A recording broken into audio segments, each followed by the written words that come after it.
Good morning, good evening, good afternoon, wherever you are in the world, welcome to the show. This is the Millennial Millionaire Podcast, and I am your host, Stephen Cohen. This podcast is focused on bringing some of the wisest minds from across the globe to discuss concepts, strategies, and ideals that will lead them to be top performers in their respective industries and their lives. This show is for the millennials and millennials at heart to transcend their mindset, their health, and their income to the next level. We are so excited to have you on this journey with us. Welcome to the show. Yo, welcome back to the show, guys. Today I'm super stoked to have our guest, Mr. Tyler Brown, a good buddy of mine. Tyler is a local out here in Las Vegas, born and raised. He got drafted by the San Francisco Giants back in his sophomore year of college, professional baseball year, did that for 4 years, and then quickly realized got released to the real world back in 2018, where he found his door-to-door career. He started in Vivint, was a top producer there, and then moved over to the solar industry, is absolutely crushing it, and also is currently dominating the real estate game on the investment and flipping side. So just to hear his story and understand kind of what some of the adversities he's gone through and some of the triumphs he's had, just super excited to finally get him in the show while you're here, man. What's up, man? Welcome to the show. Thank you for having me. This is an amazing setup. Thanks, man. Yeah, we're making it happen. Yeah, we're getting it going, man. I'm glad it worked out. I know you're here for the holidays. I know you live in Texas right now, so I'm glad it worked out, man. No, it made sense. Thanks for having me. Absolutely, man. So yeah, give all the viewers a little background about you, what you're about, and we'll hop into it. Yeah, so I mean, just as you said, went to Coronado, so I was born and raised out here in Vegas. Went to high school out here, went to college out here, played baseball pretty much my entire life, and ended up getting drafted my sophomore year of college to the Giants. Played for 4 years, made it up to AAA, which was amazing. Learned a lot through that career for sure. But yeah, just as you said, got released. It's very cutthroat. Every year they draft 40 guys, they cut 40 guys, you know. And in 2018, that just happened to be my year. Just like you said, I got released into the real world and probably had the biggest career adversity from a, macro career level. I mean, just like we were talking about, everyone's had personal adversities, relationships, death, things like that. But from a career standpoint, I just kind of feel like I lost my identity a little bit because my complete identity was always baseball. And I just had to make a decision on what I wanted to do. Did I want to continue to strive and try and make it to the big leagues, to the minor leagues, which is not an easy lifestyle, especially if you have a relationship or that's serious and you're gone for 6 months to, 6 to 8 months every single year. I just had to make a decision. I ended up getting a job and trying and doing the real world, stuff. And I don't know, I was making $18-19 an hour and just an hourly job. And it wasn't terrible. I was paying the bills. I had a nice apartment off of St. Rose out here, me and Paige. And I was just looking at people around me that had been there for 5-6 years and they were making like $2 an hour more than me. And I'm like, is this what I'm going to do for the next 6 years just to make $2 more? And then I'm looking at these people and, they're great people, but I just felt like I had so much more to give than what I was doing. I was just doing some like back end paperwork stuff for an insurance company and felt like I had way more to give. So started talking to my mom. Hey, what should I do next? I'm really not feeling fulfilled or happy in what I'm doing. Mama's always got the best advice. Should I go back to baseball? What should I do? And, she said, Tyler, you would be a phenomenal salesman. I've met a lot of salesmen, and I know you would be great at sales. So started looking into that and figuring out what I wanted to do. I knew it wasn't car sales. I knew I didn't really want to sell real estate. Even though I loved real estate, I really didn't want to sell it. And I reached out to my cousin, Brody Fawcett, which I'm pretty sure you were on his podcast. Yeah.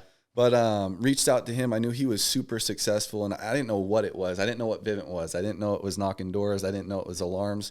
I just knew he was super successful and was putting a lot of that money into real estate and was doing really well. So reached out to him, said, hey, man, I'm ready to see what you got going on and hear more about it. And so it's kind of funny. We do a lot of recruiting in our industry where we're reaching out to people. Hey, I got this opportunity. I was actually the one that reached out to him and said, hey, what is the opportunity? Can you show it to me? And he took me out for one day. I drove up to Utah. I shadowed him. He got like 2 deals, I want to say, alarm deals. And I don't know, 4 or 5 hours. And, he made whatever it was, $1,500 or $2,000 from selling alarms. You're hooked. And I said, I'm in.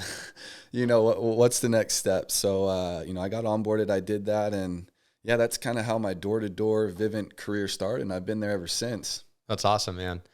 Yeah, the whole baseball thing is super fascinating to me because, growing up, like we were talking about before, even myself, right? I feel like most people's dreams, men's dream is to become a professional athlete. I feel like growing up, they're put on such a pedestal, and that's kind of like the elite of elite, where only a small, extremely small fraction of people get to. 1%. 1%, yeah, be the 1%. So for you to actually get there through all your hard work, I'm sure it was a childhood dream of yours and your family, and then for it not to work out, what was that process like for you to realize that something that you've been chasing your whole life is now over, and now you have to go find something else to kind of fill that same fire and passion?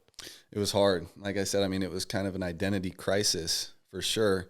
It was almost like a piece of me had died because I knew that I was not going to be chasing that career anymore. And that's all I ever knew was training, ground balls, hitting. It's just all I ever knew. That was, every day my whole focus was how can I be a better baseball player? So when it ended, like I said, was the biggest adversity I feel like I faced in my career. And it was just tough. I just kind of had to work through it a little bit. And like I just said, figure out what I wanted to do next. I'm always someone who's what's next? What can I look forward to? What can push me? What can motivate me? Kind of just looking for things to strive for. Yeah. And for a little while there wasn't that. Where did that mindset come from for you to, one, make it to the pros, and then obviously you're crushing it now, which we're going to get into. It seems like whatever avenue you put your mind to, you're able to get to the top, the cream of the crop. Was that something from your parents growing up? Is that just something you developed naturally through the years? I would say my parents had a big role in it. I lost my dad when I was 17, and he was a great role model. My mom as well. But yeah, I don't think it's natural for sure. It definitely takes work ethic. It takes discipline. It takes all that. And I think it's developing. I think when I was younger, I didn't have it maybe as much. Maybe I had it focused towards baseball, but then there was other parts of my life where maybe I wasn't as disciplined as I was when it came to the baseball field. But no, I think it's ever growing. I think it's something I have to work on every single day because I think us as, humans, it's discipline, and that's not the first thing that we want to do. That's hard, So yeah, I would just say it's developed over time by doing hard things, putting myself in adversity situations, and really just overcoming them and knowing that I can do it, and so, yeah, it's still growing. I think where I'm at right now compared to where I'm going to be at mindset wise with dealing with stress, adversity, things like that. I mean, I think I'm going to be better in 10 years than I am now because I'll have 10 years of time. I love that, man. It's the growth mindset versus the fixed mindset. There's a great book. I think it's Carol Becker called Mindset. But I think you exemplify that great. It's whatever the avenue, whatever the vehicle, like whatever, challenge you put yourself through, you believe that you're going to become better and continue to grow because as human beings, we're designed to do that. I feel like so many people out there, one, if they get close to their dreams or if they accomplish a big goal, it feels like they let their foot off the gas a little bit versus continue to take that to elevate. But for you to go through something that you've spent so much time, energy, desire, visualization, accomplish it, lose it, and then to become elite at a different industry is just super cool. Do you think some of those traits, skill set, attributes that got you into the pros translated over to your sales career? 100%. Absolutely. I tell my leaders at Vivint that all the time. I think there's a piece of me that's just obsessive about success, and it doesn't necessarily have to be baseball, real estate, door to door. It's the legacy that I want to leave. I don't want it to be normal. And that's why I wanted to be a big leaguer. That's why I put all my energy and effort into that. And then when I lost that, whatever you want to say, lost it or moved on, it was just, okay, what can I now put all that energy back into? So that obsessive training, instead of taking ground balls and taking swings, it was role-playing pitches. It was reading sales books. It was reaching out to people in the industry that had already done what I wanted to do and just kind of changing the focus. Instead of baseball, it was sales and how can I go be the best salesman. And I think a lot of the failure that I dealt with in baseball, because I mean, if you know baseball, which it sounds like you do, I mean, you're going up to the plate 10 times. And if you get 3 hits out of those 10 times, I mean, you're an all-star, you're going to the Hall of Fame, so 7 times you're going up there in front of thousands of fans, striking out, grounding out, popping out, just for 3 of them, hopefully 3 of them to go well, So I tell people all the time, if I ever have a bad pitch or a bad presentation, there's not thousands of fans that are watching that. There's one family or there's one door that I knocked on. So nobody's seeing that but me. So it's very easy for me to just go to the next door, because, you know, I used to strike out in front of thousands of fans and in front of my teammates, which, you know, they wanted to see me fail because they wanted that position to make it to the big leagues, you know? For sure. So yeah, I absolutely agree that it did translate over, and a lot of the skill sets and a lot of the things that I learned really did help me get to where I'm at in door to door. Yeah, I think that failing piece is really important for people to just understand, because I think the reason most people, they don't go out there and, you know, be elite at anything, let alone multiple different industries and spaces, is because they're not willing to fail at something before they're really good at anything. And what people need to realize is whatever you're doing, whether it's sales, baseball, entrepreneurship, a parent, you know, a boyfriend, girlfriend, whatever, right? Like if you're not practicing and taking massive action and just putting in the work, you're never going to fail. Therefore, get rid of that stigma that failing is something negative and failing is something that you shouldn't do, because as you know, and myself, the only way to be successful in anything is to fail. And it's typically the person that wins is not the person that doesn't fail. It's the person that fails more than the other person, you know, is willing to even try. Yeah, for sure. I agree with that 100%. I mean, that was amazing what you just said and the way that you said it. Yeah, I don't know if I could have said it better. It's the failure. You have to fail to get better. You know, there's no way around it. No successful person has had that straight line of just win, success. And I think about it now, like in my real estate journey a little bit, I've had really good purchases in real estate. And then we started this flipping company this year, and nobody knew what the market was that it was going to do it as fast as it did it, you know, turn.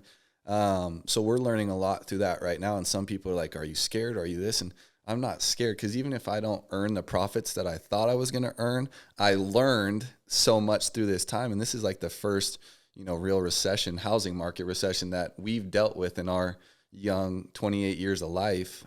So more than anything, the learning aspect of, you know, how to handle it, how to get through it, what happens when things like this happen. Like I wouldn't trade it any other way. Yeah, no, for sure, man. Where do you think that that calm composure comes from? Is that from previous ventures? Because, you know, I'm a firm believer too in, you know, trusting the process. And, you know, to your point, there's no overnight successes. You know, anyone who's accomplished anything big in life has gone through more trials and tribulations than, you know, the other person that quit along the way. But where does that trust and that faith come from for you, knowing that things will work out, even maybe in the face of adversity? I think it's faith in myself. It's faith in betting on myself at all times. And then also, if you put that away, like, what is the worst case scenario? Let's just say we lost everything. You know, you go bankrupt, you get foreclosed on, you whatever, you lose everything. You know, we still have an avenue. We still have a skill set that if you lost your entire team, you lost your entire portfolio, you lost everything, you can just get back out there and start knocking on doors again. And, you know, earn whatever income you want and then start again. And, I mean, some people don't start, you know, with what we're doing till they're 50, 60 years old. So worst comes to worst, we do lose everything. And, you know, this is worst case scenario. We have the skill set to where we can just do it all over again. Yeah, it's that self-confidence, man. It's betting on yourself. Yeah, absolutely. When it comes to door-to-door, I know, you know, Brody, obviously your cousin, that was why you were normally attracted to it. You saw him, you know, make some sales, make some money. He probably made that day what you were probably making in a few weeks or a month at your 9 to 5. Was that door-to-door experience initially, was that scary to you? What initially, you know, attracted you to it? Because it's one thing to see someone, you know, make money or have success, but it's another thing to really commit to it. I think it was a little bit scary, but at the same time, I saw him do it. And my mentality is if he can do it, I can do it better. You know, I just need to learn from him. I need to talk to him. And if he can do it, I'll do it better, you know? So I think it was a little bit scary, but I also think I'm the type of person, this is what I tell any guy that I bring into my office too, is you have to jump in with 2 feet. If you have 1 foot in, 1 foot out, if you have 1 foot in your old job, 1 foot in this new job, you're not giving either job the best you know? So for me, scary, yes. But was that scary enough to like not do it? Absolutely not. Yeah. I think that's the difference, right? Of bravery, bravery, a lot of people think is not feeling fear, but a lot of brave people would actually say the opposite. Bravery is feeling fear and then doing it anyway. I remember when I first got started in door-to-door back in 2015, no sales experience. I had a little bit of network marketing experience before. So, my identity was worked on a little bit. I had a little bit of personal development, but nothing super crazy because I never really made money. And I just remember those first initial weeks were one of the most challenging things that I ever went through. And for me, it was like me against me. I had to conquer this in order for me to almost prove to myself that I am worthy of accomplishing the things that, I set out to do previously for that. When you first got into door-to-door, was that just something that you thought was going to like pay the bills, or did you see the vision and what was possible for you right away? I would agree with you on the first couple of weeks were hard. I remember sitting on a curb. I remember looking at my iPad, looking at flights back home. I definitely remember having that feeling. And I think anybody that's done door-to-door has felt that for sure. But no, as far as paying the bills, I've never been one to just want to pay the bills. It's always, I want to create the legacy like we were just talking about. I want to have more life. I want the extravagant things in life. I want my wife to have it all. I want, my son to have it all, and whatever I need to do. That's why I transitioned out of the 9-to-5 was I'm willing to sacrifice right now while I'm the youngest that I'll ever be and give everything that I can right now to, have what I want in the future, and whatever the quote is, do what people won't do now so you can have what, they don't have later, that hits home for me for sure. Cause and I also think once I get to that, extravagant lifestyle or whatever that looks like to me right now, I don't think I'll stop. I think it's one of those things that I'll just continue to, fulfillment and growth are those are the two things for me that I just got to be feeling to feel like I'm contributing to society. Where do you think that comes from? Because, we both went to high school out here. We're both pretty similar in age. And, probably majority of our friends from high school, maybe our friends from college, maybe don't have that same outlook. Maybe, they're okay doing the 9-to-5 and, kind of conforming to traditional corporate America, which there's nothing wrong with that. But where do you think that fire and ambition comes from for those that want more than what the status quo is giving us? It's a great question. Yeah, I think it really just comes from like the legacy. And I also think the bravery that we talked about, the fear, I think a lot of people can't do what we do, so it is not for everybody. And the things that we deal with from, a stress management, from leadership, from just regular management, it's not for everybody. And the late nights and the early mornings and the things that we do is the reasons why we get paid what we get paid.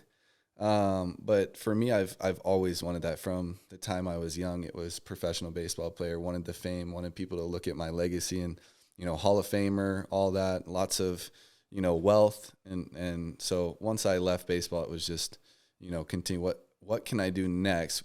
I might not be as famous in the camera's eye, but how can I provide as much value to other people to where maybe they look at me that way? Would be my answer to that.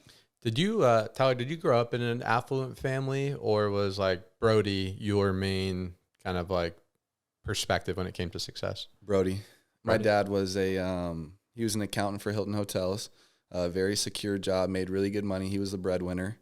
My mom worked at Starbucks for a while. She worked at a few property management places as like a receptionist. And I had a very, very, very good childhood. Like, we were taken care of. We had a nice house. We had the golden retriever. My parents drove nice cars, but it wasn't, they had millions in real estate. They were, my dad was an accountant, so he was maybe a little bit more frugal from the sense of that's all he did all day was manage Hilton Hotels account books. And so I think we were the way that we were because he was that way, but we were definitely not extremely wildly wealthy. Yeah. But again, very good childhood. No, for sure, man. I would agree. My parents, very, not the greatest financial situation, but when it came to support, love, making sure that I had everything I need, they were absolutely the best. And I feel like a lot of my fire and desire and, just willingness to sacrifice in order to, give up a little bit to go up comes from my childhood and how I was raised.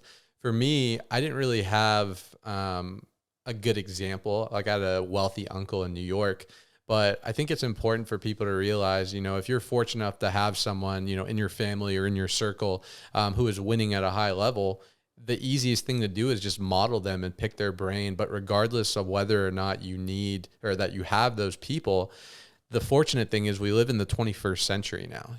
6, 7, 8, 9, 10 years ago, social media was a thing, but not really. The internet was, really popping off. But the fact that we can now model people from our smartphone or from our cell phone and get that inspiration, get that knowledge, get that fire, I think is so underrated. Most people use social media and technology as more of a distraction than an actual advantage. Do you feel like growing up, since we are the same age, social media and just having the access to successful people helped you get to where you are? Of course. Yeah. I mean, all I think winning is just taking someone that's doing what you want to be doing and then just go talk to them, go pick their brain, go ask them, what did they learn? How did they get to where they're at? In sales in specific, that's all it is. If you want to be a top producer, just go reach out to a top producer and say, hey, what are some things that you learned? It's not what's the secret sauce, what's the secret pitch, what's this? It's just go ask them what they're doing, and they might have some sort of something for their pitch or for this that can help you. But I think that's all it is. And having looking up on YouTube and listening to Tony Robbins, which I do almost every single day, having that ability, looking up these books that we can, listen to and read at the, drop of a dime just by looking up on our phones. Absolutely. 100%. How has personal development impacted your life? It's funny. I talk about this a lot too. I've been doing personal development since I was probably 17. I had this really good mentor in my life. His name was Ronnie Berkey. He was my strength trainer in high school, baseball strength trainer. Shout out Ronnie. Do you know Ronnie Berkey? I don't. No, but shout out to Ronnie Berkey. He's amazing. Very minimalist, but just yoga guy, meditation guy. And he started just kind of drilling it into my brain at 17. Like I need to be personal development. I need to work on my mind at all times to be the best, because that's where the advantage comes from. So since I was 17, I've pretty much been meditating every day, and I would say 250 to 300 times a year. Obviously, meditation is a practice; it comes and goes.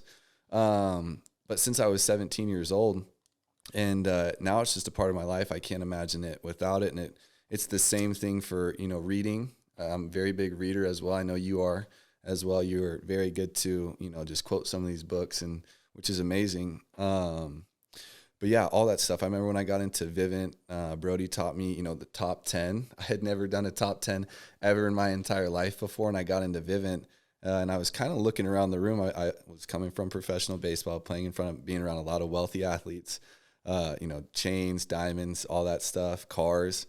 And then I see these guys writing their top 10 goals in a little apartment in Waco, Texas, or Temple. And I'm like, this is kind of a joke a little bit, what are these guys doing? But committed to it, started doing it. And now the top 10 is one of the, top things that I do every single day. And I actually just accomplished one of my biggest top 10 things that I wanted to do from a career standpoint this year, which was install over 100 accounts, which anybody, big time, man. Which, yeah, anybody in the solar, thank you. Anybody in the solar industry knows 100 accounts, it's not easy. It's no joke. While managing, while running the team, doing all that.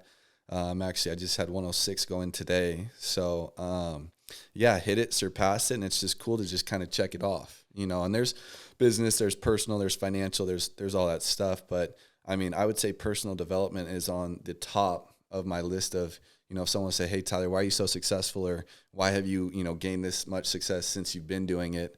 I would just say, because I'm open to that. I'm constantly working on my mind and my brain, and just knowing that growth is what gets me going. It just fires me up. Man, I love that. There's a lot to dissect there, but I mean, Jimmy Rohn says it best, the harder you work on yourself, the more input, the more success you're going to have, right? Average people work hard on their job. Successful people work hard on themselves. And it's so just traditional. Every person I have on the show, every successful person that I talk to, the top producers on my team and in my company and my mentors, everyone is just avid, relentless when it comes to personal development and feeding their brain just as much as they feed their body. And it's so interesting to me because they're like, it's not secrets, the formula is there. If you want to get in shape, you want to, get a six pack, right? Go to the gym 5 days a week. That's what I was just going to say as well as, I didn't even mention the gym just because that's just a staple, like I was talking about everything else as far as the reading and the meditation, but like the gym, I mean, that's an absolute must. I would tell anybody, anywhere, if you want more success, go to the gym. Absolutely. That's it. And even if it's hard in the beginning, if it's for 15 minutes, if it's for 20 minutes, if it doesn't matter, go to the gym, go exercise, because the way that you feel after, I can't tell you how many times I've woken up in the morning just feeling not like doing anything. But the second I get in there, I get through the hard thing in the day, I get my workout in, and I'm more in my body than, in my mind. It's just, it's a game changer. You feel better, you look better, you feel like other people think you look better, so all that stuff comes into confidence. And no, the wellness stuff, man, is so important. I didn't honestly know that about you when it came to, your mentor and teaching you about just meditation and mindfulness. I would say in hindsight, over my 10-year career in direct sales, a big contributor to the person I am today and some of the success I've been able to have is just my ability to go zen and be very stoic and be able to just manage my emotions and make sure I'm grounded. So whatever challenges, whatever adversity, whatever things I need to accomplish that day, I bring my best self to that situation. And most people, they're not able to go accomplish the things they want to because they're running on E. They only have 50% in the tank because they're not, tending to themselves.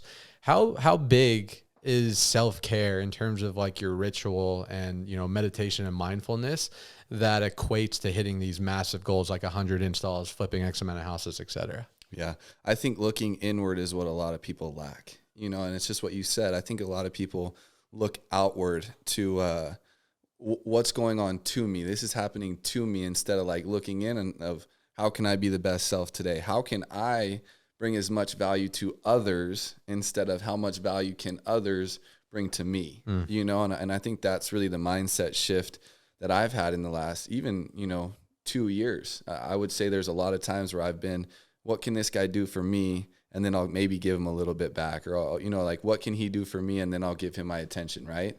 And I think the biggest shift in the last few years has just been, how can I just go and give as much value and be the best person to all these people around me?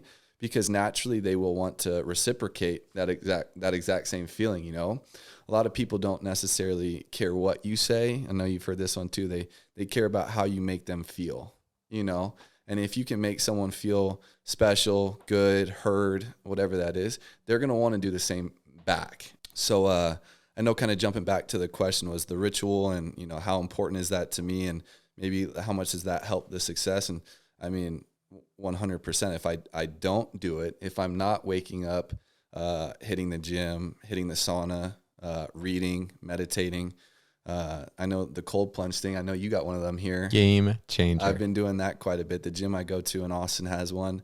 I've been doing it out here in the pool that we got at the Airbnb. But just doing all those things for myself, for me to be able to be my best self for others.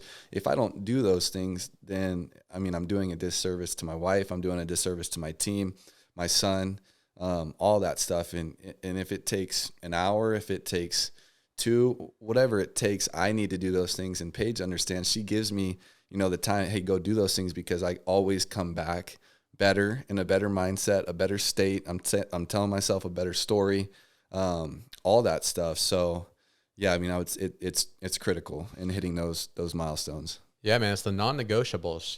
It's the things, I forget the quote exactly, but it's people are praised in public for what they practice in private. Everything that you just talked about, the consistent routine in the gym, the mindfulness, the reading, the programming your mind with thoughts of abundance and inspiration, the modeling of successful people that are in your proximity. Like, those are the things that allow someone like yourself to go install 100 installs in a year. Those are the things that allow the people driving the Ferraris and the Lamborghinis and have the rental properties and have the nice watches. It's not the external, to your point. It's just the internal work that they're doing consistently.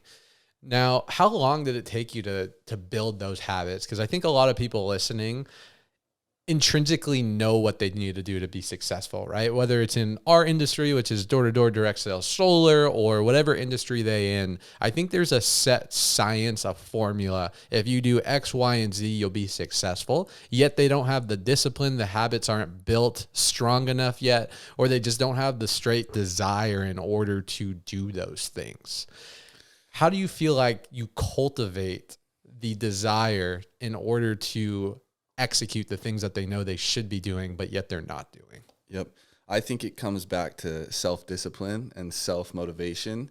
I think a lot of people lack that. And the biggest thing, you said a few things in there, the abundance part that you were talking about. One of my words for 2022 was abundance. And every single year I do goal planning at the beginning of the year, and it's not because I lacked off at the end of the year and I need to redo anything. It's just to sit down with Paige and myself and figure out, what do I want to accomplish this year? Because if you don't know what you want to accomplish, you're just going to get somewhere, you know?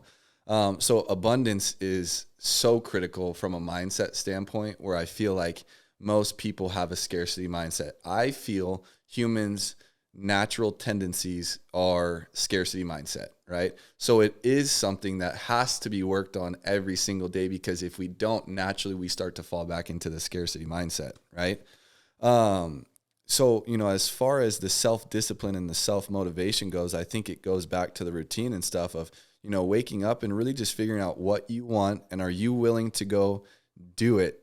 Go do what you know you need to do. That's the hardest thing. Anybody that's a door knocker will know they've had days where they wake up, they know they need to go knock, but they do not. Sure. You know, and I think that is the separator, is the people that know what they need to do and just do it no matter how they feel, right? Whether their mind is telling them they want to go to the bar, whether their mind's telling them they want to go to dinner with friends, whatever it is, if they know that their goal is 60, 80, however many installs, and they're not there, they're not tracking, they know they need to go out and work, but they don't, right? And then the true top performers, and you know, this was one of the questions we were talking about, I think the true top performers, it's just opposite. If they know they need to go work, they go do it.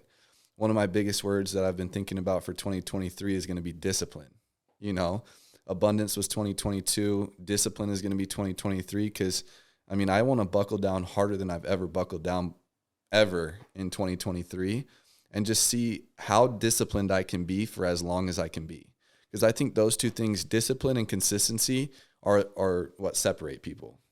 You know, so, I mean, to kind of get back to it, I just think, you know, what do they need to do? It's developed over time, and it starts with small things, I would say. Committing to a cold shower, committing to reading 10 pages a day, committing to these little things. And then when you can do those consistently, then you start adding things on top of that, whether it's working out, instead of for 30 minutes, it's working out for an hour. Instead of reading 10 pages a day, it's reading 20 pages a day. Instead of working for 4 hours a day, it's working for 8 hours a day, right? It's just, you have to kind of commit to yourself to do something. And then when you do it, you almost like check it off, and internally, you know, okay, I can do that. Then you add a little bit more and a little bit more. I think if you know, get a guy or a girl and say, okay, hey, your habits are very poor, you need to do this list of 10 different things every single day, it's going to be overwhelming. Sure. Right? They're not going to be able to stay on track, because it's going to be so overwhelming, and they're just going to quit. Right? So instead of 10 different things, maybe it's one thing. You know, today, one thing, tomorrow, one thing the next day. And then once you get good at keeping that commitment and keeping that promise to yourself, then adding more. Yeah.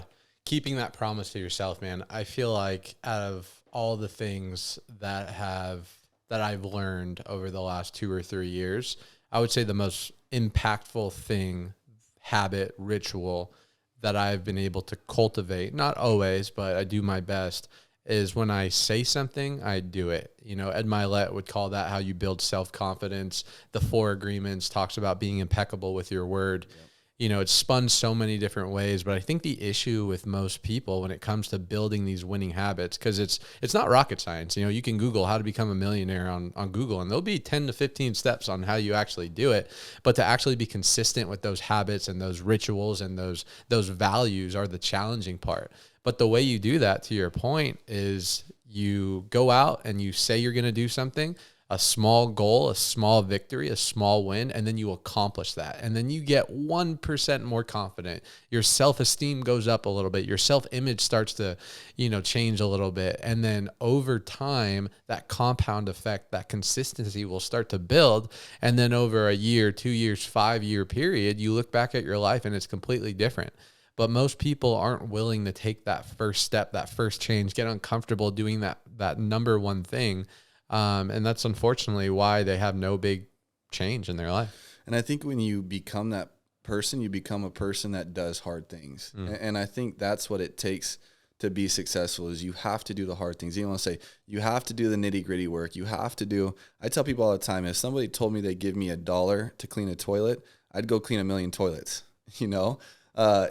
if it's knocking doors, it's knocking doors. I don't need the sexy job. I don't need the sexy anything, as far as like the work standpoint goes.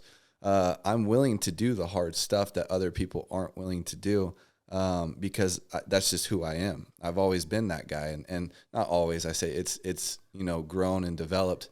I take running a little bit. I just started running with a couple of my boys in Austin. And I'm not a runner. I'm more of a lifter. I like to lift. And it's so hard.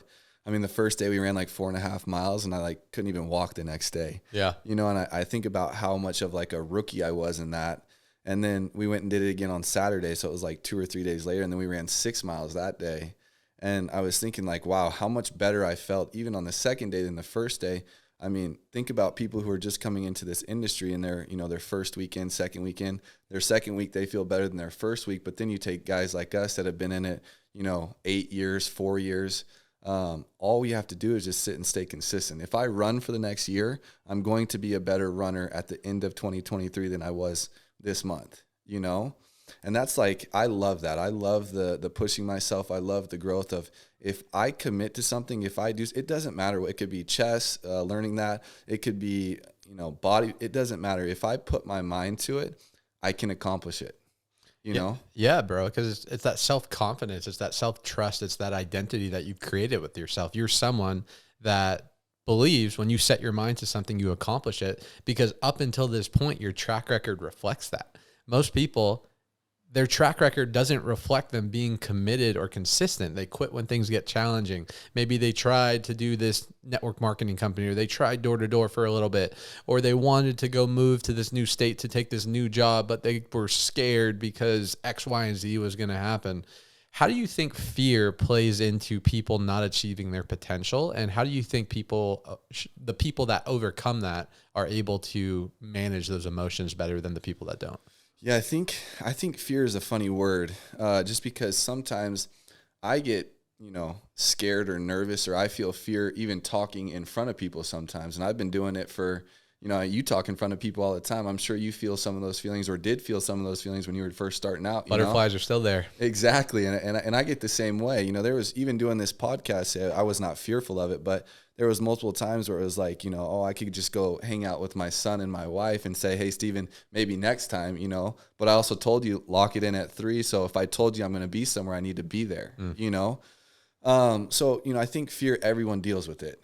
And that's where some people get it twisted. I think some people look at other people and like, oh, he just doesn't get scared. He's just different. He's just, or she's just different. She was born different, or her upbringing was different. And no, they still feel that same fear, and just as you said, they maybe just embrace it a little bit better. And instead of running from it, looking it in its eye. And I think it's Ed Milet that talks about, the angel and then, the devil a little bit, and the devil saying, you're not good enough. You can't do this. You can't do that. And almost just becoming friends with that voice of, I know it's going to come. I know on my way to come film a podcast, I'm going to get a little butterflies, because what are we going to talk about for the next hour? What are we going to say? Or, it can be anything. Your mind will take you any direction, but it's just more of, hey, how can we just give the best version of ourselves today? Even if it's not great, we're doing the best that we can. And typically it always turns out great, but I think it's just more of knowing it's going to be there, knowing that fear is natural,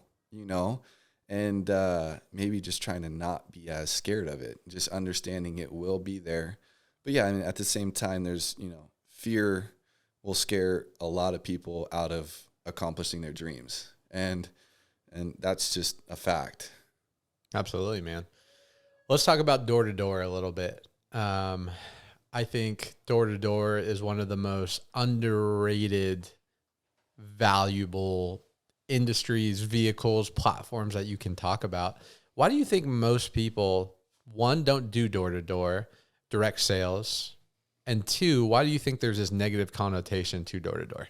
Yeah, I think it's the ego and it's the stigma of, oh, door to door. That what? I'm not going to go knock on someone's door and then them think I'm, just some solicitor or something. It's the ego, right? And I think a lot of people are really starting to understand how valuable door to door is. So I think a lot of people know about it. I think where a lot of the fear really comes from is I'm going to quit or I'm going to leave my comfortable salary hourly to go jump into something where I'm not guaranteed pay, right? And I think that scares a lot of people, and it goes back to the comfort zone. If you're going to stay in your comfort zone, then how much growth is really, really going to happen? I think it's the same reason why people don't invest, like we were talking about as well, as much, is because they're a little fearful of, well, what if I buy a bad deal? What if something goes wrong? What if, the HVAC goes out and I don't have enough money? Or, there's always something that will talk someone off the ledge of anything. I tell when I'm closing solar deals and people, they bring up things. I say, guys, listen, there's always something that can talk you out of this, but look at all the reasons that people are doing this. Look at why all these people are buying real estate right now. Look at why all these people are doing door to door right now. But I think it's just, I'm better than that. That's what people see when they hear and they think of door to door is, I'm just better than that. I would never stoop to that level. And then what I would tell them is, sit in a room full of successful door to door men and women, and see how that makes you feel. See if that doesn't inspire you. Because I can tell you right now, if you sit in a room of your company's executives and you sit down with a couple door to door executives, it's going to be completely different. Yeah, man, day and night. And I think you hit it right on the head. It goes back to what you were talking about. Naturally, as humans intrinsically, right? We are fearful creatures. We are, in our comfort zone. Like that is how we were designed because, thousands, hundreds of thousands of years ago, we needed to protect ourselves from the saber-toothed tigers and, the wilderness and all the challenges of, the urban day living of trying to survive day to day. But in the 21st century, we don't have any of those things. Now the modern day fears, challenges, the saber-tooths are, investing in that deal because I want to, but I'm scared to do it, or taking that new opportunity because I'm not super satisfied with my current job. I'm comfy, but I don't like it. And just venturing to the unknown, which is, I think, the reason that most people don't end up achieving their dreams, not because they're not capable, not because they're not worthy, but simply because they're not able to put themselves in a vulnerable situation to see if it's something that they're made of or not. I think people need guarantees. I think a lot of people need guarantees, and in door to door, there is no guarantees, right? So that's what scares a lot of people is you're not guaranteed anything. But then I would tell somebody, and I'm sure you would too, I can guarantee, not to the dollar what I'm going to make, but I can guarantee roughly what I'm going to make this year. There's no question in, I'm just not going to make money this year. I'm willing to bet on myself, and I can guarantee I'll make six figures every single year, if not more, getting close to seven figures, right? Every single year going forward, because I've put in the time into this door-to-door space. I know what the job is. I know how to be successful in it. I know how to train other people to be successful in it. I know how to lead these guys now to be successful in it. And I think, the guaranteed is what I tell a lot of people. Yeah, in the beginning, you're not guaranteed anything. But I can guarantee to you that if you commit to me and give me 2 feet in, you will be successful. No, 100%, man. And on the other side of that coin, most people that are looking for that guarantee, they don't even have it in their job and career. It's a faulty sense of security. Look what happened with COVID. People got laid off. Look what's happening with inflation. Your boss isn't giving you a raise to offset all the inflation and how much things are costing. Look at Twitter. Yeah, look at Twitter, right? Good old Elon. Those people thought they were safe, yes. And then boom. They're gone. What are they doing right now? I hope they're safe and everything's okay, but they're searching for a job. We have the most recession-proof job security because we are the value. Yes. We provide the value. right? And we also sell a product that it's amazing. We're saving people money. It's a necessity. Power is a necessity. And one of the questions was why solar? And I did alarms for 2 years, and I was very successful in it. My first year I sold like 135, which I was rookie of the year in my region. My second year I did about 285. So I was first. I was veteran of the year that year. My second year in competing against, Colby Rawlings, Kelly Rawlings. I don't know if you know the Rawlings names or not, but veterans that have been doing it for 8, 9, 10 plus years. And then I made the transition solar just because just the product in and of itself. I mean, alarms are nice, but they are luxuries to have. And anytime you're in a recession, people are the first thing they're going to cut is luxuries. They're going to cut the Netflix. They're going to cut the Fabletics. They're going to cut any subscription that they do not need. They're going to cut if it gets to that point. Right. And I think for solar, it's just such a no-brainer. I don't even need to be a great salesman to sell solar. Now, I would say I'm a great salesman, no ego in there, but you don't even really need to be that good of a salesman to sell solar. It sells itself, which is amazing. So those two combined is why I'm doing what I'm doing. Yeah, man, I'm so blessed. I never got introduced to really anything. I did pest control with Austin for like 3 days, and then I hopped right into solar. So I never experienced really any other sales opportunity. But I don't think there's anything out there right now that really can, obviously we're a little bit biased, but can combat the solar industry with the growth and the tax credit being extended 10 more years and everything going on with the EV electric vehicle movement. And just, I feel like as baby boomers start to kind of die off a little bit and, our generation starts to go in, just the shift in paradigm and the shift of consciousness to how things should be run.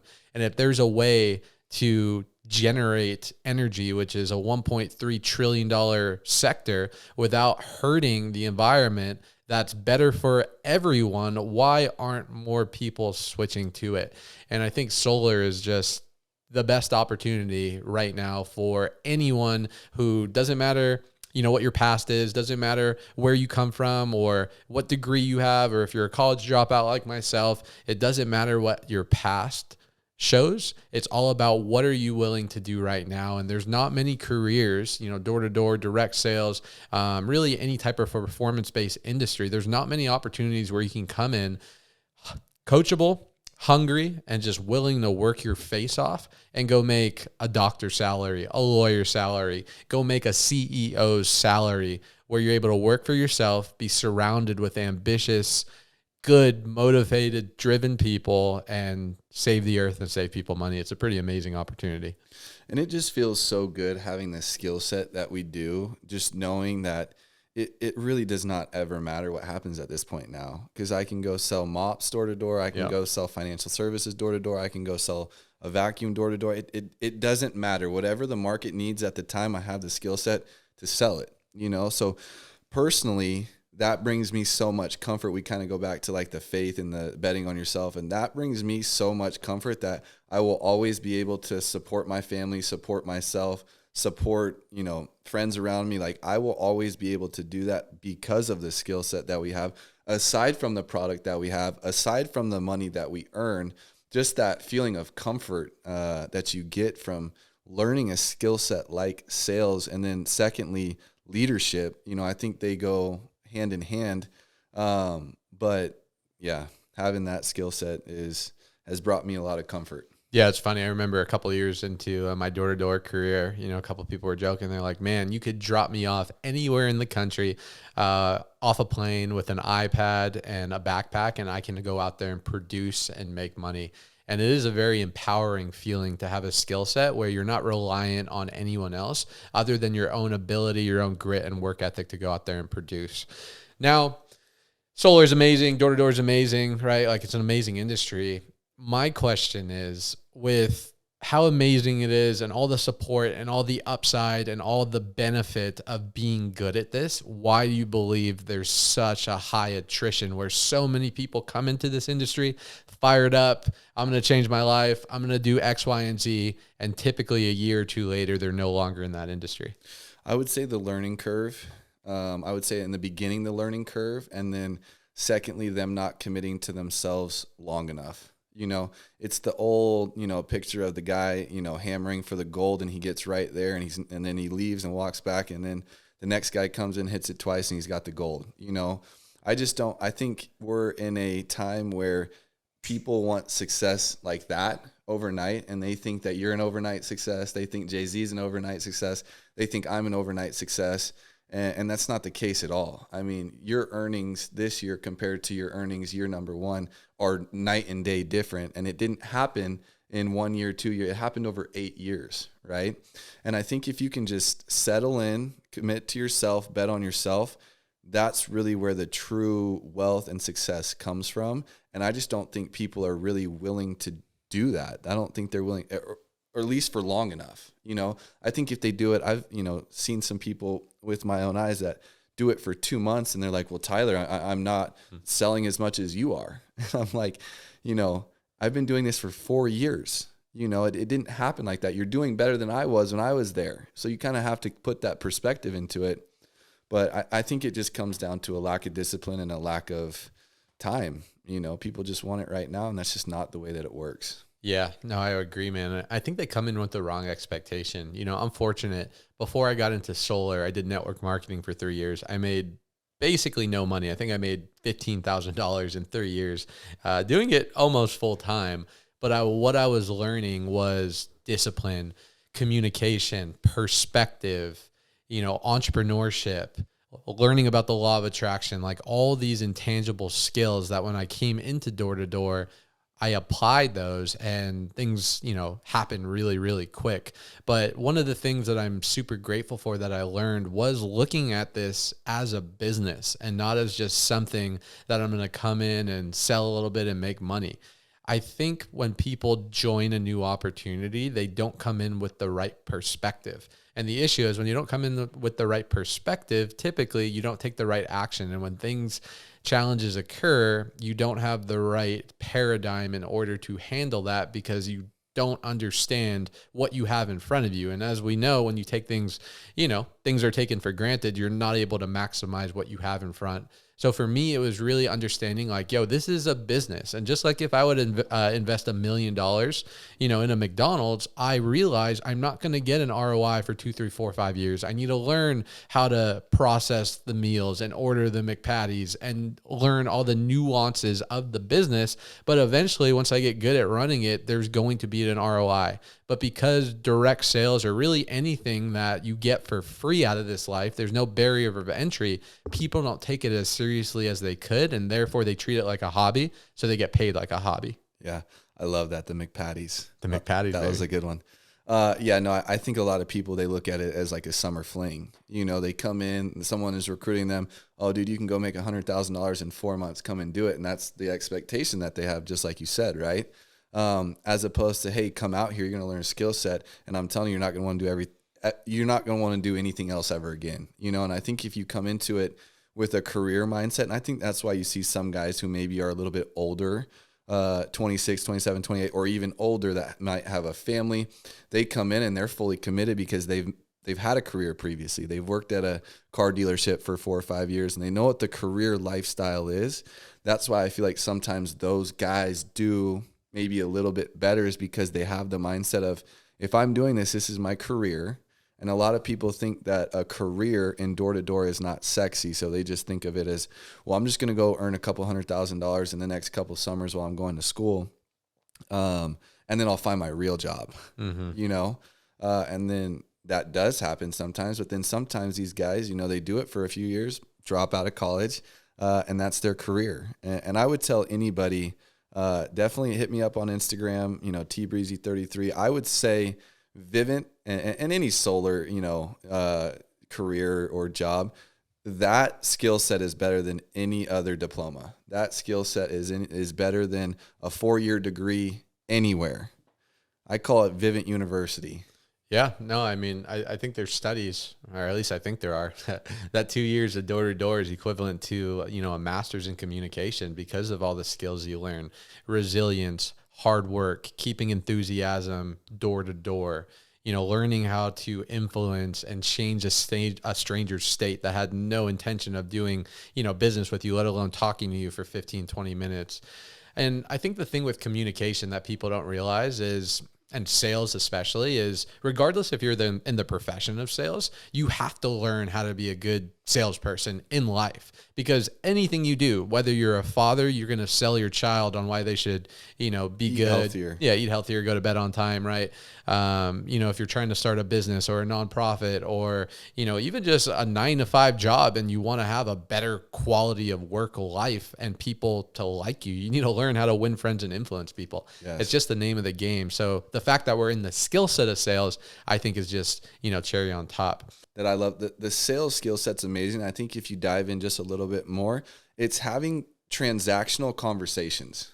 I think that's really what it comes down to. And for me is probably one of my favorite things that I've learned, because I've taken that the ability to have transactional conversations to then taking it to my flipping company that I started to go raise money, from people to help fund some of these deals, get them a return on their investment when these, properties sell. But like just the ability to do that. Some people wouldn't even be able to do that. They'd say, hey, do you want to give me $20,000 and here's what you can do? And they're going to say, absolutely not. Or, you have this skill set and you sit down and you paint a picture and you build a vision on, and, you're going to be a partner on this with me and all that. It's just so much more than like the average person. That skill set of being able to transact during a conversation is powerful. No, totally, man. Tyler, who do you have to be? And I'm phrasing that question specifically like this, not what do you have to do, but who do you have to be in the solar industry and capable of doing 100 installs a year consistently? What I would tell my guys is you got to be a dog. Right. But at the same time, you just have to be, it's really not that hard. It is hard, but it's not complicated. It's you need to be disciplined for a long period of time. You need to have a good work ethic and a good attitude. And you have to be able to take no. You have to be able to deal with adversity. It's really not that complicated. I would just say I am more disciplined than most with my daily habits. I love to work. I love the feeling of working and producing income. But it's just not getting discouraged. It's go from that door to door, knowing you're going to make money that day. And if you don't make money that day, you'll make it the next day, and just staying disciplined to working. I think that's why environment, like your office and the culture, is so important in door to door, because if you don't have a good support system to go out and work and stay disciplined, it's very easy to fall off. But I mean, who do you need to be is you just need to be disciplined, hungry, and self-motivated. How does belief fall into that? Because there's a lot of people probably, listening to this that are like, yeah, well, that's easy for him to say, he has X, Y, and Z, he's gifted with X, Y, and Z communication skills. He's had a cousin mentor him. What would you say to those people that can't even fathom doing 100 installs? Maybe they're doing 40 installs, 45 installs. They're a couple years into this and they are putting in the hours. They feel like they're doing the work, but they're still, falling short in a major way because of that belief gap. Yeah, I would just say if I can do it, anybody can do it. And we hear that all the time on these podcasts and these successful people. They say, if I can do it, you can do it. But I would just say, how disciplined are you really? And only you can answer that question, whoever this person is that we're talking about, right? Only they can look themselves in the eyes and say, am I really doing what I should be doing? Nobody knows if you're knocking or not. Nobody, unless you have a car group driver, which, a lot of times that is the way that it goes, but nobody knows if you're getting out of your car. Nobody knows if you're actually working hours. No one knows if you're actually present while you're out there working. You're not on Instagram. You're not on social media. You're not, just out there to walk around and hopefully run into something, And I think the people who are very, very good in this industry, the second that they're out there, they're out there for probably more hours than most people, right? And that's just because if you're out there, you're putting yourself in a position to be successful and close deals. And then when they're out there, they're not distracted. They're not worried. They're a chameleon in their neighborhood. They know John and Susie, just pulled into their driveway and shut the garage, and they're marking it down and they're waiting for later that night to go talk to them. They're maximizing their time. They're prospecting. It's if you can do 40 or 50, you can do 100. It's just more time. Yeah. I talk about this a lot, but I usually say success in solar is half on the doors and half off the doors. It's obviously you need to put in the activity. You could be the best salesperson in the world and close everyone, but if you're not out there, on the pavement, presenting, handling objections, you're not going to be able to utilize your skill set. But it's also off the doors, a lot of the stuff that you've been talking about when it comes to your habits and rituals. Would you agree with that? Or is there a ratio that in your experience you've found to the on the doors versus off the door success? Yeah, I mean, I don't know as far as a ratio goes. If I had to give one, I mean, I don't know. I'd probably say, 50-50, 60-40-ish maybe. It's important because your battery has to be charged when you're out there. You have to be in a good state of mind. Like I said earlier, you have to be telling yourself a good story. And, if all you're doing is eating, sleeping, and working, you're not going to be that way. I think that's why sometimes the summer, if you run a summer program, can get to people because it's every single day. You're on the doors at 11, you're getting off the doors at 9, you're going to sleep, you're waking up and you're doing it all over again. Right. Brutal. And, it's tough for sure. And I've done that. I've run a summer every single year, and I've done the year-round program after the summer goes, right? So I love the summertime. I love the mundane grind of work. It's very similar to a minor league season. Every single day we're on the bus, we're going to the field, we're taking batting practice, we're showering, we're playing, we're sleeping, and we're doing it all over again the next day in a different city, So I love it to an extent, and I think what allows me to love it is the discipline and the routine, because I am waking up and taking care of my mind. I am going to the gym. I am reading. I am planning the meetings. I am doing all these other things besides just working. So I definitely think there is a balance. 100% there's a balance, right? What the ratio and what the split is, I think might be different for everyone. And what charges some people may not charge other people. Some people might like to play music and that gets them in the right state. Meek Mill gets me in the state sometimes. Some people might like to play chess. Some people might like to do other things to get them really going, But I do think that there is a balance. You can go out and have a nice dinner during the summer. You need to be able to go out and do these things to kind of decompress, relax, to be able to give the best version of yourself on the doors. Couldn't agree more, man. Let's pivot a little bit. Let's talk about real estate. There's a lot of guys I work with, door-to-door direct sales, who crush it when it comes to solar, alarms, pest, timeshares, whatever industry that they're in. But I think there's a difference, as we both know, between being really good at making earned income and then figuring out a way to make, recurring income, passive income, and then investing that money. Yep. It wasn't until 2018 where I actually really started to take the principle of not just I need to focus on making money, but I need to figure out how to keep that money and duplicate it. Because I remember being, 2 years into my solar career, I was doing well. I was running a top team. As first year I made over 6 figures. At the time I thought it would change my life, but it actually didn't. And then at the end of that year, I realized I had like $6,000 in my bank account and my rent was $3,500. So I literally had no money at the end of making what I thought at the time, all this money. So I had to learn the hard way, like most people in this industry, that, hey, this is only one step of the formula, which is earning money. And then it's figuring out a way to duplicate that money, which it seems like you're doing a really good job at. What attracted you to real estate and just that investing mindset coming from direct sales? Yeah, so one of the most profound things that I heard when it came to real estate was if your legs were to break right now, would you make any income? And the answer is no, right? Because we need to go out there and we need to walk around and we need to knock on doors. So, we need the physical body to be able to do that. So, if your legs are broken or you're sick or you're ill and you have this passive income coming in, you really don't have to do anything. If you're not making money while you sleep, you're going to have to work till you die. You're going to have to Warren work till Buffett. Exactly. You're going to have to work till you die. I was trying to think of what the rest of it was. But, I got you. Thank you. So yeah, that really kind of stood out to me as like, if something worst case scenario was happening, let's say I, got in a car accident, how am I going to take care of my family? And this was 4 years ago, this is Brody Fawcett telling me this. So, it just really stood out to me. And, ever since then, that's all I've been focused on is how can I build as much passive income as possible? Even with this flipping company that we started, the reason that we started it was to take our income, flip the income, and then take our earnings to go buy long-term real estate, right? It was never to be, let's just be a massive flipping company. It was, let's do some flips throughout the year to be another stream of income to then go put that money towards long-term real estate, right? So yeah, I mean, that really stood out to me. And, I think a lot of people, like we were talking about earlier, they don't do it because they're scared. There can be anything that will talk you out of it, and it's the fear of that. And then secondly, I just think it's the knowledge. I don't think a lot of people really know how easy it is. It's not hard to buy real estate. I think there are some things that you need to know as far as if you come in and you need 2 years in the door to door, unless you have a creative financing option. But other than that, like house hacking, that was the first thing that I did.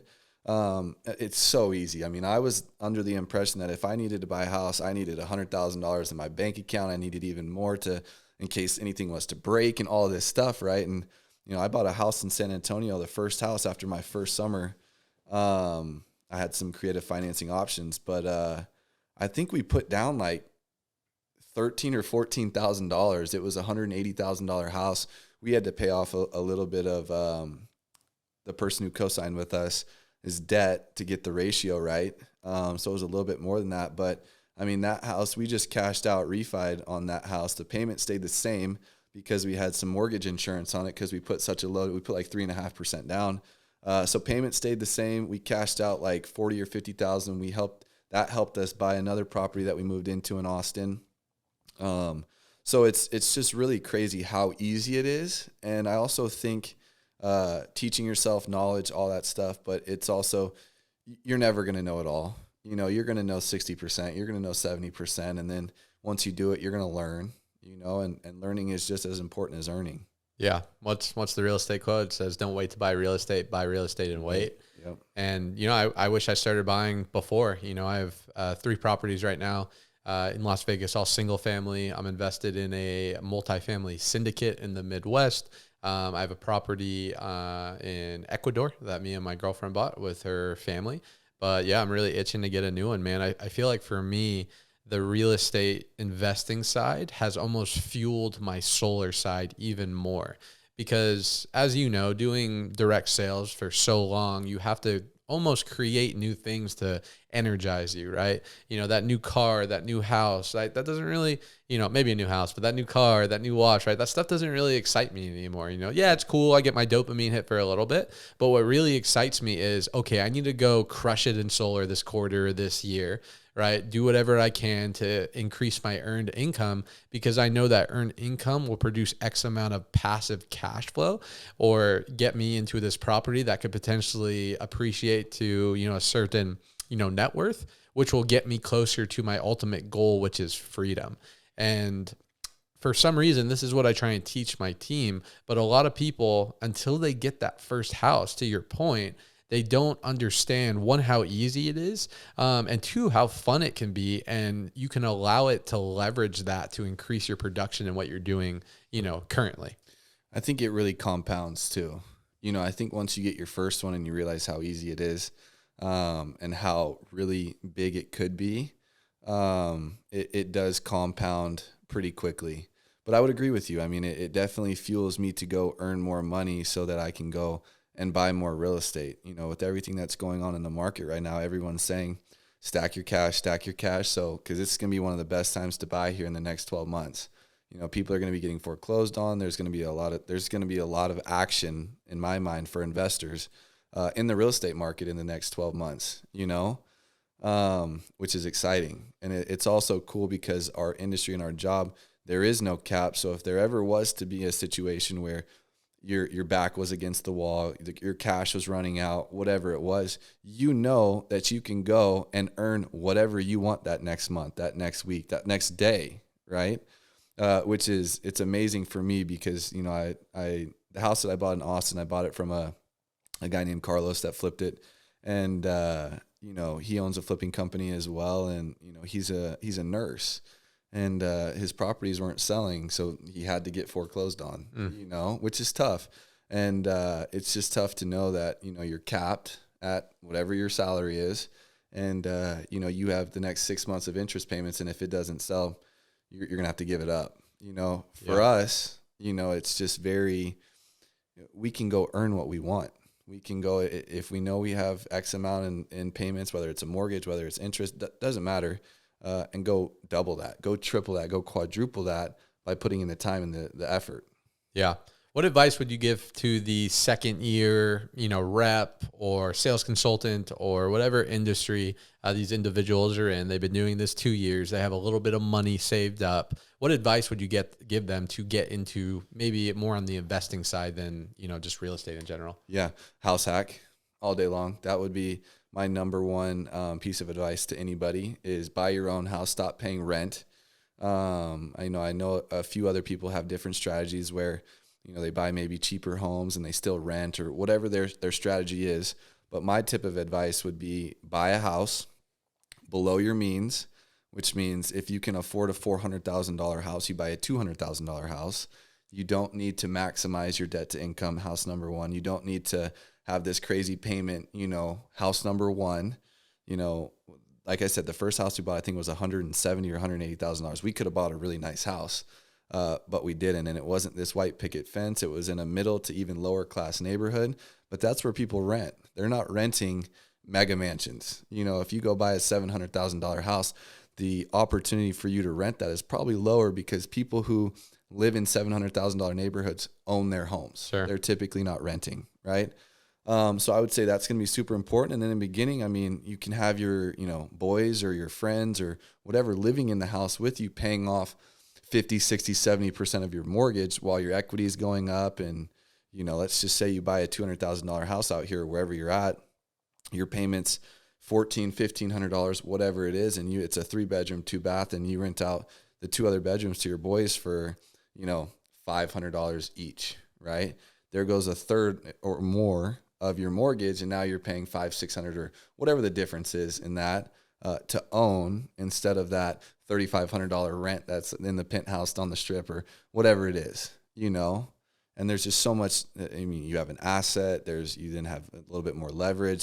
There's just a lot that goes with that. And then whenever you move out of there, you've lived in it for a year, you just go do it again, right? And now that thing's bringing you in $500 of cash flow, and your new payment is $2,000. You house hack it again, and now it's really only $1,500 because you have $500 of cash flow coming from your old property. And that's kind of what I mean by, the compounding effect and all that stuff. And real estate gets me fired up too. Even just sitting here talking about it gets me fired up. Yeah, man. When it comes to down payments, I get asked this a lot. They're like, hey, do I do an FHA loan in that strategy for my first house? Or should I put down, 10% to get a lower payment or 20% if I have it to get rid of the PMA? What do you think when it comes to down payment? Are you a maximum leverage kind of guy, meaning put the least amount into that possibly as a property as possible so you have more money for more? Or are you trying to fluff that payment down a little bit? I'm trying to put as little down as I possibly can. That way I can go buy 2, 3, 4 other properties. Let's take that $200,000 house scenario. You put 20% down on that's $40,000. Yeah, your payment might be a little bit lower, whatever. But even if it's cash flowing $200, then and you were able to put 3.5% down, which is, $15,000 or whatever it is, $10,000. Then you can, instead of 40, you now put $10,000 down, and you can go buy 2 or 3 more. Right. So my strategy is definitely, even if you have it, if you have $200,000 in the bank or even $100,000, whatever it is, and your down payment is $10,000 or $20,000, you don't need to put 20% down. Right. And as far as an FHA or conventional, get what you can get. If you can get a 3.5% FHA, ride it, do it, and if it's a 5% conventional, do it. In today's market where... I'm curious for you, though. What is your strategy on that? What would you say on that? I'm similar in terms of that. So like for this house, I put 10% down, but my other 2 properties, I put 20% down because I needed to at that time. Plus I was a little less experienced when it came to real estate. But the more that I get into real estate and the more that I study it, I am definitely on your end when it comes to, just maximizing leverage. The thing that really... It goes cash on cash return. Cash on cash return. Right? Like if you're putting little cash in compared to putting more cash in, your cash on cash isn't as good. And cash on cash is really what it's all about. And cash flow. Totally. The thing that really sold me on real estate, and I think I understood this, but I didn't really understand it until like 2-3 years ago when I was comparing. I forgot which video. It's probably Grant Cardone. But when it comes to like investing, right? Obviously, there's a lot of different assets classes you can invest in: real estate, stocks, crypto, businesses, watches, gold, whatever.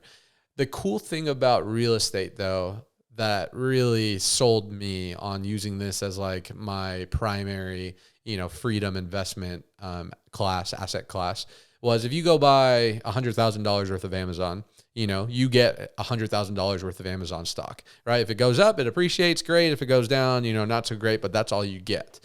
If you go buy $1 million house and you put down $100,000, same money being deployed, but now you get the appreciation on $1 million asset, not just $100,000 asset. So when it comes to maximizing leverage, it made so much more sense to me, because regardless what you put down to get into the deal, whatever your money that you deployed in there, as long as obviously you're not overextending yourself with the payment and it makes sense, cash flows if you're renting it out, if you live there, you're able to float it, whatever, you're still getting the appreciation on the same principle without you having to deploy as much money. So if you can do that at scale over a long enough time horizon, that's when the wealth starts to get crazy. Yeah, that's a mic drop. That's a bomb right there. I mean, it's leverage. That's one of the biggest, that's one of the best parts of real estate, is leverage, and how, just as you said, and Brody just had this big event that he put on with Real Estate Investing School, and that was the common theme that a lot of these guys were talking about is, if you want 100,000 in stocks or watches, you got to put $100,000 down. If you want, 100,000 in real estate, you got to put $10,000 down, or less, $3,500 down, $5,000 down. Right. So, leverage is going to be one of those big motivations and one of the best parts of real estate for sure. Yeah. Tyler, I'm curious on this because I've heard mixed perspectives on it. So one of the benefits, of course, of real estate compared to, again, other assets classes is those tax write-offs, right? You're able to depreciate it if it's a rental, right? Rentals and stuff like that. But the depreciation aspect of that is legit because you're able to deploy money, especially if you're in solar and sales. Chances are you're at a higher tax bracket, so you're able to offset some of that earned income with an investment into real estate. When it comes to a term that I've learned over the last couple of years called cost segregation, which I think is thrown around in the real estate industry a lot. Some people say, hey, you can depreciate the whole thing in the first year as long as you do cost segregation. Other people say, hey, you have to wait 27 and a half years, so you have to take that year by year. You're obviously a real estate professional. When it comes to flipping, you're putting in probably more than 51% of your time, maybe on paper. What does cost segregation look like, and how can people benefit from it? Yeah, so I mean, the biggest four things are going to be cash flow, appreciation, depreciation, and leverage, right? Those are the biggest winnings in real estate. And for me, the depreciation on it, and a lot of this stuff is I have a dialed in CPA. His name's Brady. He handles Brody's. He handles a few other big real estate guys. So, talking about some of these terms, cost segregation, this and that, I know it's the 27 and a half, whatever times the value of the home.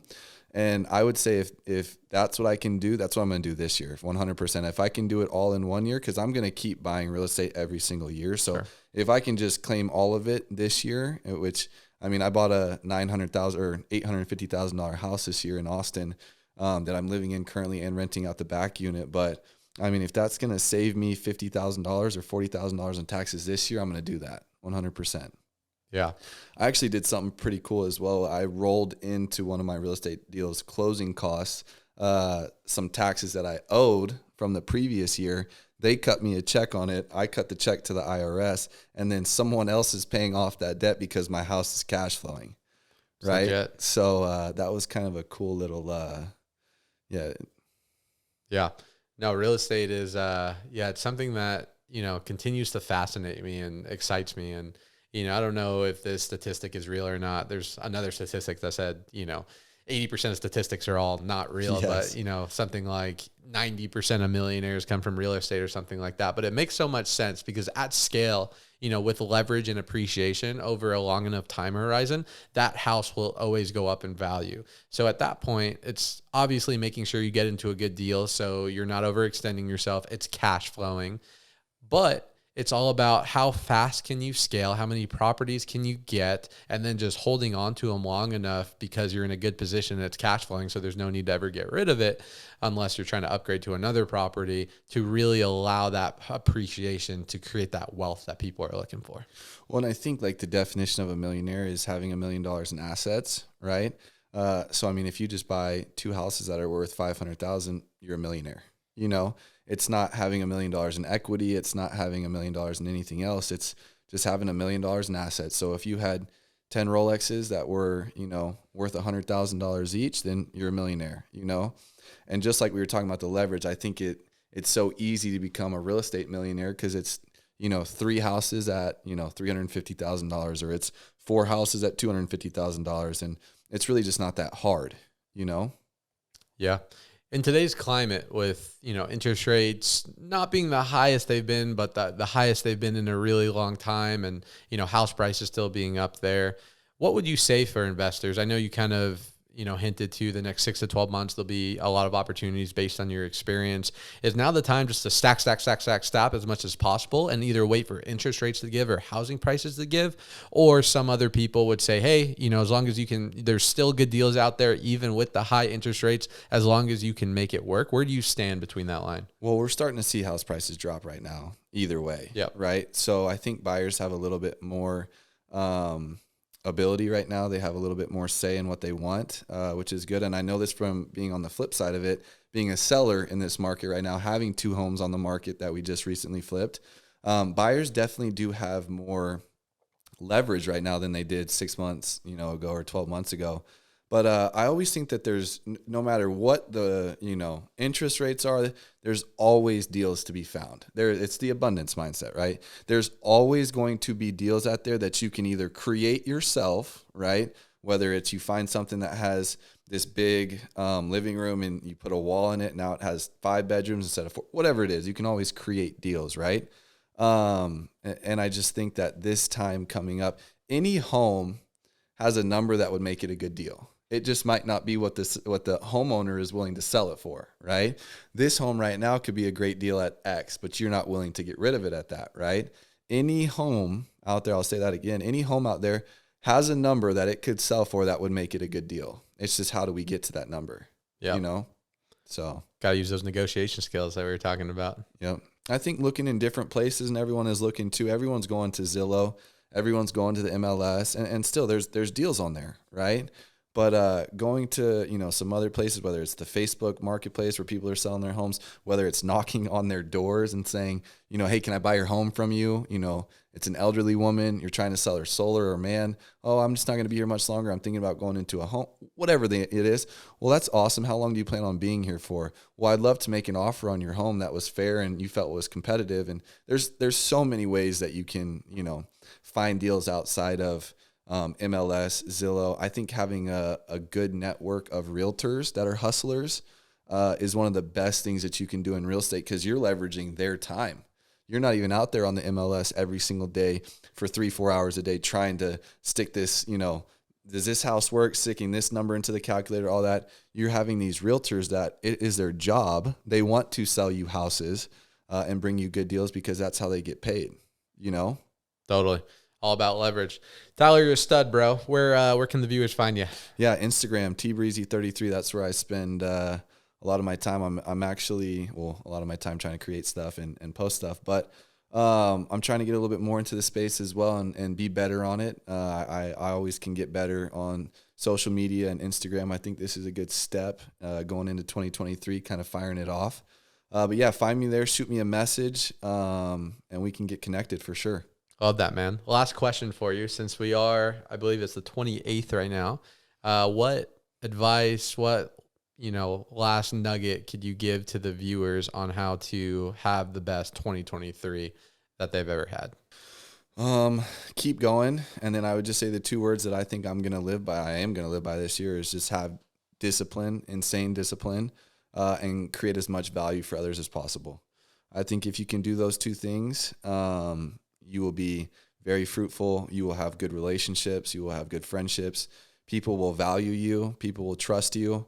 And you can really set up your future and what you want. So stay disciplined to what you want. and provide value to others without needing the guarantee of them providing value back to you, and see where it takes you.